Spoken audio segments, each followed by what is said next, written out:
आप देख रहे हैं अड़ी। 27 अगस्त यानी अब से मात्र 6 दिन बाद वो दिन जब भारत पर अमेरिका का अतिरिक्त 25% टैरिफ लागू हो जाएगा, जिसका सीधा असर भारत के एक्सपोर्ट पर पड़ेगा।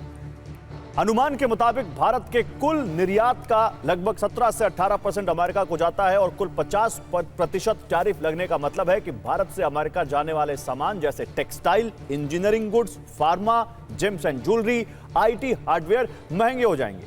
लेकिन क्या भारत ने ट्रंप के इसी टैरिफ की काट वाया रूस और चीन ढूंढ ली है? अमेरिका के इस टैरिफ टेरर की काट भारत ने क्या वाया पुतिन और जिनपिंग ढूंढ ली है? ध्यान दीजिएगा जो मैं आपको बताने वाला हूं। भारत के विदेश मंत्री एस जयशंकर इस वक्त रूस में हैं। वहां उन्होंने बिजनेस फोरम की एक मीटिंग के दौरान कहा कि रूसी कंपनियां भारतीय कंपनियों के साथ सहयोग और अधिक बढ़ाएं। उन्होंने रूसी कंपनियों को भारत में निवेश के लिए आमंत्रित किया। We are not the biggest purchasers of Russian oil, that is China. We are not the biggest purchasers of Russian LNG. I'm not sure, but I think that is the European Union. We are not the country which has the biggest trade surge with Russia after 2022. I think there are some countries to the south. We are a country where actually the Americans said for the last few years that we should do everything to stabilize the world energy markets, including buying oil from Russia. Incidentally, we also buy oil from America, and that amount has been increasing. उधर कल भारत में रूस के कार्यवाहक राजदूत Roman Babushkin ने क्या कहा, यह भी आपको सुनना चाहिए। उन्होंने कहा भारत अपने सभी सामान अमेरिका के बजाय रूस में बेच सकता है।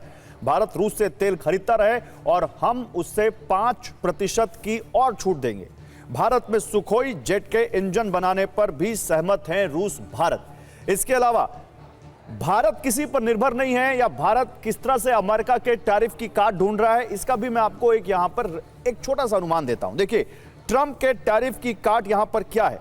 रूस और चीन के साथ भारत के रिश्ते मजबूत हो रहे हैं। हाल फिलहाल में देखा है कि पॉजिटिव वाइब्स हैं दोनों के, रूस के साथ भी और चीन के साथ भी भारत के। रूस के साथ तो पहले से हैं और ज्यादा हैं। इसका मतलब ट्रंप के टैरिफ का काट क्या भारत और चीन से आएगा? भारत रूस से तेल खरीद रहा है और रूस से तेल खरीद जारी है। भारत ने अभी कोई ऑफिशियल ऐसा बैन रूस से तेल खरीदने पर अमेरिका के दबाव के बावजूद नहीं लगाया है। रूस को युद्ध में फंड कर रहा है भारत, ये आरोप लगाया अमेरिका ने, जबकि भारत रूस के साथ, जैसा कि क्योंकि रूस भारत का बहुत पुराना दोस्त है और व्यापार आगे बढ़ाने की कोशिश भी कर रहा है, लेकिन भारत ने साफ कहा है कि उसका युद्ध से कुछ लेना देना नहीं है। अब ग्लोबल डिप्लोमेसी यानी बहुध्रुवीय कूटनीति, 50% टैरिफ लगा दिया ट्रंप ने, लेकिन अभी देखा आपने चीन के विदेश मंत्री भारत में थे और किस तरह से उन्होंने जब अमेरिका के टैरिफ के बाद ये यात्रा की तो कहा, विदेश मंत्री के साथ मीटिंग में बातें हुई, एनएसएस डोभाल के साथ वो मिले, फिर पीएम मोदी से मिले और फिर क्या हुआ कि चीन के साथ 3 ट्रेड रूट खोले जाएंगे। वीजा को लेकर भी यहां पर सॉफ्टन हुआ है भारत चीन का स्टैंड। तो ये सारी चीजें हुई हैं। इसके अलावा भारत क्वाड में भी है, भारत ब्रिक्स में भी है, भारत अमेरिका के साथ संगठन में भी है और भारत चीन और रूस के साथ भी एक अंतर्राष्ट्रीय संगठन में है। लेकिन भारत ने क्या कहा है कि हमारा देश हित सर्वोपरि है, यह साफ उसने कहा है।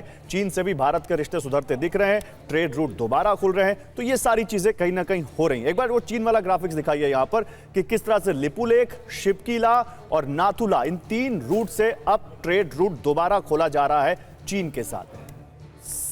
5 साल बाद भारत से चीन की डायरेक्ट फ्लाइट फिर शुरू हो रही है।